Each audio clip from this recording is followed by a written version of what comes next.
Hello everyone, my name is Stephanie. Welcome back to my channel Math Specs. Today we're going to continue our Algebra 1 series with a new section and a new chapter, 2.1, the real number line. So let's get started.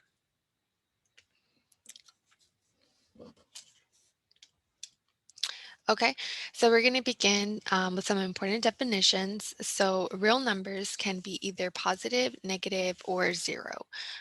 And real numbers can be pictured as points on a number on a line called a real number line.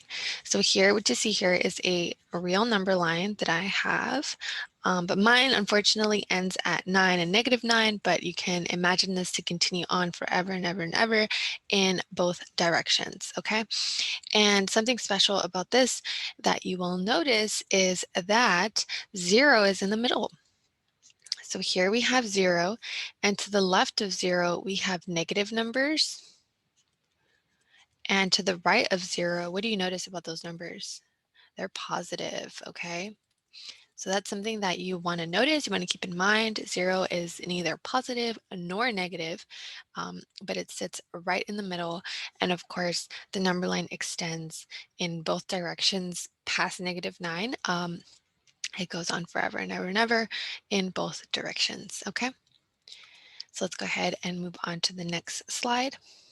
So as we mentioned, 0 is neither positive nor negative, and the scale marks, these little tick marks that you see on the line, are just equally spaced, and they, well, right here we decided to show whole numbers, but there's the numbers in between these, between -8 and -7, or between 0 and 1, you have like a half, or, you know, different decimals, different fractions, different numbers here, okay? So an integer can be, what do you think it can be? It can be positive, as we mentioned, right? It can be to the right of 0, or it can be negative. It can be to the left of 0, or the integer can just be 0, okay? So that is what we have. We have negative integers to the left, 0 in the middle, and positive integers to the right, extending in both directions. Okay, so we're going to graph integers. So we're asked to graph -3, 0, and 2, and the way that we graph integers on a number line are just by points. So we have -3. What we're literally going to do is, we have to graph -3, so we're going to go to our number line and say there's 0, -3 is negative, so I'm going to look to the left of 0, and I see it right here, -1, -2, -3, so I'm just going to put a dot there. That's -3, okay? So this one goes there. Then I have 0, so that one's pretty easy. 0's in the middle, so I know to look here, so that's where 0 is. I'm actually going to use different colors for these.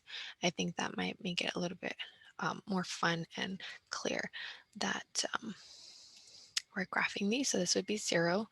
And then we're also going to graph +2.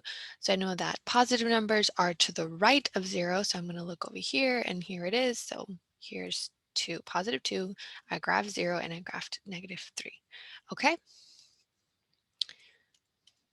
So the point on the number line is the graph of the number. Okay. So we'll get to graphing pretty soon. So this is pretty straightforward. Okay. And now we're going to compare the numbers. And I think that this is probably the most fun part of using the number line, would be kind of understanding the relationship between these numbers. And it's a pretty fundamental concept, and it will really help you once we start to talk about addition, subtraction, and multiplication, division of these numbers. So on the number line, the numbers that are to the left are less than numbers to the right. So here I have an example. I say graph -4 and -5, and then we're going to compare them. So I'm going to graph -4, so it's negative, so I know it's going to be to the left of 0. So here it is. And I'm also asked to graph -5, and that's also negative, so it will also be 5 units from 0 on the left-hand side. So here it is. And I notice that -5 is to the left of negative 4. So that means that negative 5 is less than negative 4. It's going to be less than negative 4. You see?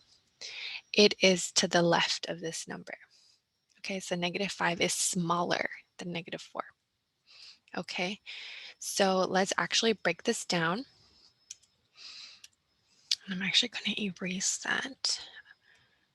Okay, so we're actually going to compare. So I say negative 5 is to the left of negative 4. So negative 5 is smaller than negative 4, or it's less than negative 4. And so we state negative 5 is less than negative 4, which is what we wrote up here. Okay, so let's go ahead and do another example. So we have this number line. Oh, and now we're going to talk about numbers that are to the right. So on the number line, numbers that are to the right are greater than numbers to the left. So we're given an example here. I gave you the answer. Oh, boo. That's no fun. Ignore this. Okay, so we're asked to graph negative 2 and negative 1. So negative 2 is negative, so I'm going to go to the left side, and it's right here. And I'm also asked to graph negative 1. So I'm going to compare these two. I notice that negative 1 is to the right. It's closer to 0. Which number is closer to 0? Negative 2 or negative 1? Negative 1 is closer to 0, right? So it is, and it is also to the right of negative 2. So I'm going to say negative 1 is bigger than negative 2. Okay, or we could also say negative 2 is to the left, right? It's also to the left of negative 1. So we can say negative 2 is less than negative 1. And these two things mean the exact same thing. Negative 1 is bigger than negative 2, or negative 2 is smaller than negative 1. Okay, so I know I gave you the answer. I'm sorry, but let's kind of break it down. So on the graph, negative 1 is to the right of negative 2. If we're going to use this comparison rule on this slide, that numbers that are to the right are greater. Okay, so negative 1 is to the right of negative 2. So therefore, negative 1 is bigger than negative 2. Okay, so then we write negative 1 is greater than negative 2. So we came to this conclusion by graphing. So let me actually draw it again. We graphed our two integers, and we use the rule here that says that if it is to the right, it's bigger. So negative 1 is to the right of negative 2. So therefore, negative 1 is bigger than negative 2. I hope it is making sense. We're going to do a lot of examples in our practice set because this is really important. Okay. So here's another example. We're going to graph negative 2 and negative 6. So they're both negative numbers, so they're going to be to the left of 0. So here's negative 2 on my graph, and here's negative 6. So we're going to use our comparison rules. We're going to use both of them. So you can see that they're exactly the same thing. It's just a different way for you to kind of move on the number line in terms of comparing numbers, okay? So we say negative 6 is to the, so here's negative 6, here's negative 2, and it is to the left of negative 2. So from 2 to get to, from negative 2 to negative 6, we have to move to the left. You see that? We have to jump all these spaces going in this direction. So negative 6 is to the left of negative 2. So then using our comparison rule then, if negative 6 is to the left, it's going to be smaller. So we say negative 6 is less than negative 2. Okay. Now using our other comparison rule, we say negative 2 is to the, so in comparison to negative 6, negative 2 is to the right of negative 2. So from negative 6 to negative 2, we would have to move this way. You see that? We would have to move to the right in, we would have to move this direction. You see, to the right. So negative 2 is to the right of negative 6. Okay. So then therefore, because negative 2 is to the right of negative 2, then negative 2 is going to be bigger or greater than negative 6. Okay? Hopefully that's making sense. And of course, we're going to do more problems because this is really important. So let's go ahead and continue. So again, we're going to compare these two, positive 2 and negative 3. So we're going to graph them and then compare them. So positive 2 is going to be to the right of 0 because it's positive, so it'll be here. And negative 3, because it's negative, we're going to find that on the left side of 0. So we're going to go 1, 2, and 3. And here at the bottom, we have 2 is to the, so here is 2. And where is 2 in comparison to 3? 2 is to the right. You see that? So if we wanted to travel from 3 to 2, we would have to move to the right. So it is to the right of negative 3. So then when we use that comparison rule that we talked about in the previous slides, then 2 is going to be bigger than negative 3. Okay?